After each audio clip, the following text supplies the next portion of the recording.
বন্ধুরা, চীন নিজেকে ভারতের সবচেয়ে বিশ্বস্ত প্রতিবেশী এবং বন্ধু হিসেবে উপস্থাপন করার চেষ্টা করে, কিন্তু বাস্তবতা একেবারেই বিপরীত। বাস্তবে চীন ভারতীয় নাগরিকদের সাথে পাকিস্তানি সন্ত্রাসীদের সাথে যেভাবে আচরণ করে ঠিক সেভাবেই আচরণ করছে। সাম্প্রতিক ঘটনাটি স্পষ্ট করে দিয়েছে যে চীনের উদ্দেশ্য বন্ধুত্বের উপর নয়, বরং চাপ এবং ভয় দেখানোর উপর ভিত্তি করে। ভারত চীনের এই পদক্ষেপের তীব্র প্রতিক্রিয়া জানাতে একটুও সময় নষ্ট করেনি, কড়া জবাব দিয়েছে ভারতের তরফ থেকে। এই পুরো ঘটনাটি ঘটেছে সাংহাই বিমানবন্দরে, যেখানে চীন একজন ভারতীয় মহিলার সাথে এমন আচরণ করেছিল সেটা জেনে যে কোনো ভারতীয় রক্ত গরম হয়ে যাবে। এই মহিলা অরুণাচল প্রদেশের বাসিন্দা এবং শুধুমাত্র অরুণাচল প্রদেশকে চীনের অংশ হিসেবে স্বীকৃতি দিতে অস্বীকার করায় তাকে নির্যাতন করা হয়েছিল। প্রতিবেদন অনুসারে প্রেমা নামের এই ভারতীয় মহিলা 21শে নভেম্বর লন্ডন থেকে জাপান যাচ্ছিলেন এবং একটি ট্রানজিট ফ্লাইটে সাংহাই বিমানবন্দরে অবতরণ করেন। বিমানবন্দরে পৌঁছানোর পর চীন তাকে ইমিগ্রেশনের সময় আটক করে। তাকে আটকের কারণ আরও ভয়াবহ ছিল। তার পাসপোর্টে স্পষ্টভাবে তার ঠিকানা অরুণাচল প্রদেশ লেখা ছিল এবং চীনা কর্তৃপক্ষ ঠিক এটাই প্রশ্ন করেছিল।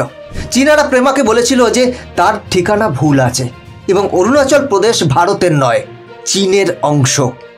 অতএব তার পাসপোর্টের ঠিকানা পরিবর্তন করা উচিত। প্রেমা স্পষ্টভাবে বলেছেন যে তিনি ছোটবেলা থেকেই এই ঠিকানায় বসবাস করছেন এবং অরুণাচল প্রদেশ ভারতের একটি অবিচ্ছেদ্য অংশ। চীন কিভাবে এটি দাবি করতে পারে? এখান থেকেই বিতর্ক শুরু হয় এবং তখন চীনারা প্রেমার প্রশ্নের কোনো উত্তর দিতে না পেরে ভারতীয় পাসপোর্টটি অবৈধ ঘোষণা করে। শুধু তাই নয়, প্রেমাকে উপহাস করা হয়, অপমান করা হয় এবং এমনকি খাবারের মতো মৌলিক সুযোগ সুবিধাও দিতে অস্বীকার করা হয়। চীনারা ভারতীয় মহিলা প্রেমাকে প্রায় 18 ঘন্টা আটকে রাখে, যা পরে চীনের জন্য একটি ভুল এবং ব্যয়বহুল প্রমাণিত হয়েছিল। বন্ধুরা, আসুন এই পুরো বিষয়টা ঠিক কী ঘটেছে আমরা এই ভিডিওতে বিস্তারিত আলোচনা করব। তাই সম্পূর্ণ বিষয়টি জানতে ভিডিওটি শেষ পর্যন্ত দেখুন এবং আপনি যদি এই রকম বিশ্লেষণ নিয়মিত পেতে চান তাহলে চ্যানেলটিকে সাবস্ক্রাইব করে রাখুন। তাহলে চলুন শুরু করা যাক। ভারত সরকার এই পুরো ঘটনাটি জানার সাথে সাথে দিল্লি থেকে বেজিং পর্যন্ত হঠাৎ করে পরিবেশ উত্তপ্ত হয়ে ওঠে। পররাষ্ট্র মন্ত্রণালয় এক মুহূর্ত দেরি করেনি এবং একই দিনে 21শে নভেম্বর চীনা কর্তৃপক্ষের কাছে তীব্র প্রতিবাদ জানিয়েছে। ভারত স্পষ্টভাবে বলেছে যে এই আচরণ সম্পূর্ণরূপে অগ্রহণযোগ্য এবং চীনের এটি বোঝা উচিত অরুণাচল প্রদেশ ভারতের অংশ ছিল এবং থাকবে, যতই চ্যালেঞ্জের মুখোমুখি হোক না কেন। ভারত তার নাগরিকদের নিরাপত্তা এবং মর্যাদার সাথে আপোষ করবে না। ভারত আরও বলেছে যে আন্তর্জাতিক ভ্রমণ নিয়ম অনুসারে অরুণাচল প্রদেশের জনগণের বৈধ ভারতীয় পাসপোর্টে বিশ্বের যে কোনো জায়গায় ভ্রমণ করার অধিকার রয়েছে। এই অধিকার না চীন পরিবর্তন করতে পারে, না কেড়ে নিতে পারে। চীনের মনে রাখা উচিত যে যদি তারা ভারতীয় নাগরিকদের সাথে এইভাবে দুর্ব্যবহার করে তাহলে ভারত চুপ করে বসে থাকবে না। ভারত স্পষ্টভাবে বলেছে যে যদি এই ধরনের কর্মকাণ্ড চলতে থাকে তাহলে কেবল কাগজে কলমে নয়, মাটিতেও তাদের জবাব দেওয়া হবে। এই তীব্র প্রতিবাদের পর চীন এর ব্যাখ্যা দেওয়ার চেষ্টা করে। চীনের পররাষ্ট্র মন্ত্রণালয় জানিয়েছে যে কাউকে আটক করা হয়নি এবং এটি কেবল আইনি প্রক্রিয়ার অংশ। চীন ভারতকে এই ঘটনাটিকে অযথা গুরুত্বের সাথে নেওয়ার জন্য আহ্বান জানিয়েছে, কিন্তু ভারত সরাসরি চীনের এই ব্যাখ্যা প্রত্যাখ্যান করে বলেছে যে তার নাগরিকদের মর্যাদার উপর আক্রমণ কোনো আন্তর্জাতিক প্রক্রিয়ার অংশ হতে পারে না। প্রেমার সাথে যা ঘটেছে তা একটি অপমান ছিল এবং ভারত কোনো মূল্যে এই অপমান বরদাস্ত করবে না।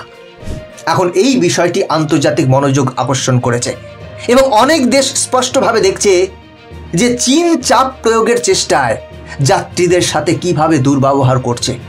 এই সেই চীন যারা আলোচনার টেবিলে শান্তি এবং বন্ধুত্বের কথা বলে, কিন্তু গোপনে এমন পদক্ষেপ নেয় যা তার নাগরিকদের নিরাপত্তা এবং মর্যাদাকে বিপন্ন করে।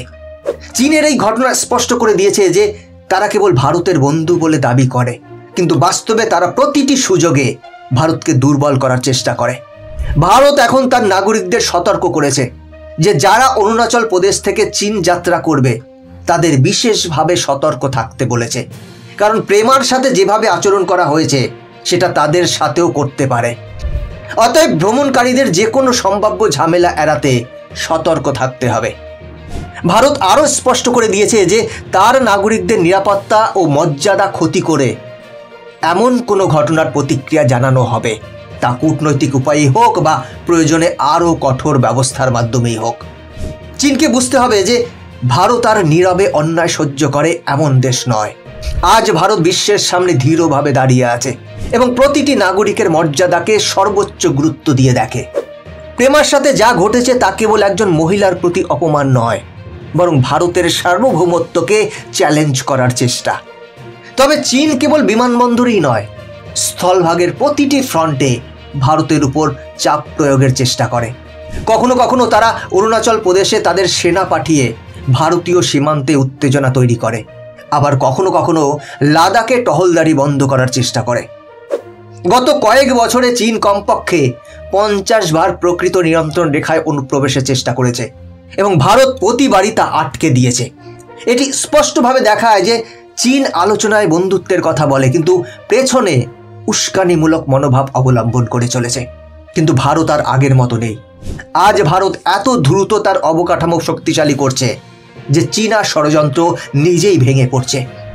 অরুণাচল প্রদেশে ভারত গত 3 বছরে 48টি নতুন রাস্তা তৈরি করেছে এবং সীমান্তবর্তী এলাকায় ভারতীয় সেনাবাহিনীর মোতায়েন প্রায় 20% বৃদ্ধি করা হয়েছে। এই কারণেই চীনের সেনাবাহিনী আর আগের মতো ভারতের উপর চাপ প্রয়োগ করতে পারে না।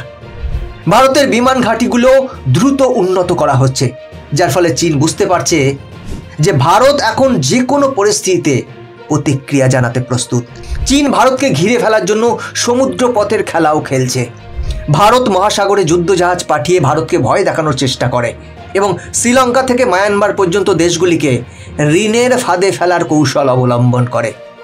তবে ভারত তার পূর্বমুখী নীতি এবং ভারত মহাসাগরে শক্তিশালী নৌ মোতায়েনের মাধ্যমে প্রতিক্রিয়া জানিয়েছে। আজ ভারতীয় নৌবাহিনী সর্বক্ষণ 40টির বেশি যুদ্ধজাহাজ সক্রিয় রেখেছে এবং এই অঞ্চলের উপর ক্রমাগত নজরদারি করছে। ফলে চীনের কৌশল ব্যর্থ হচ্ছে, কারণ ভারতের সমুদ্র সীমা এখন আগের চেয়ে অনেক বেশি নিরাপদ এবং শক্তিশালী। একইভাবে চীন টেকনোলজির দিক থেকেও ভারতকে ছোট করার চেষ্টা করেছিল, কিন্তু ভারত সেখানেও তাকে মাত দিয়েছে। চীন ভেবেছিল ভারত তার কোম্পানিগুলোর উপর নির্ভরশীল, কিন্তু ভারত 200টির বেশি চীনা অ্যাপ নিষিদ্ধ করেছে এবং দ্রুত তার অভ্যন্তরীণ প্রযুক্তি খাত সম্প্রসারণ করেছে। আজ ভারতের মোবাইল উৎপাদন নীতি বিশ্বের দ্বিতীয় বৃহত্তম মোবাইল উৎপাদন অর্থনীতিতে পরিণত করেছে। এই সেই অঞ্চল যেখানে চীন ভেবেছিল ভারত টিকে থাকতে পারবে না, কিন্তু ভারত টিকে আছে, বহাল তবিয়তে আছে।